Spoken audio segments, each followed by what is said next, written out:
ಮೈಸೂರ ಮಲ್ಲಿಗೆ ಕಪ್ಪಲ್ಲಿ ಕನ್ನಡ ಕೊಡಗಿನ ಕಾಡಿನ ಇಂಪಲ್ಲಿ ಕನ್ನಡ ಜೇನು ಜಿನುಗೋ ಭಾಷೆನು ಪ್ರೀತಿ ಸುರಿಸೋ ಚಿಲುಮೆನು ಮಲ್ನಾಡ ಕರೆ ನಗುವಲ್ಲಿ ಕನ್ನಡ ಮಂಡ್ಯದ ಸಕ್ಕರೆ ಸವಿಯಲ್ಲಿ ಕನ್ನಡ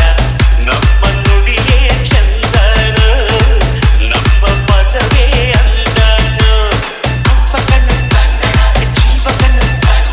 ದೈವ ಕಣ್ಣು ನಮ್ಮ ಗರ್ವ ಕಣ್ಣು ಸಿಕ್ಕ ಕಣ್ಣು ಪ್ರಾಣ ಕೊಡುಗೆ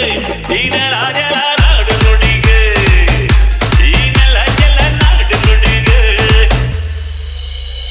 ಬೆಳಗಾವಿ ಮಣ್ಣಿನ ಮೈಯಲ್ಲಿ ಕನ್ನಡ ಹುಬ್ಬಳ್ಳಿ ಹೈದನ ಎದೆಯಲ್ಲಿ ಕನ್ನಡ ಅಮ್ಮನೆದೆಯ ಹಾರೇನು ಸ್ವಚ್ಛ ಸುಧೆಯ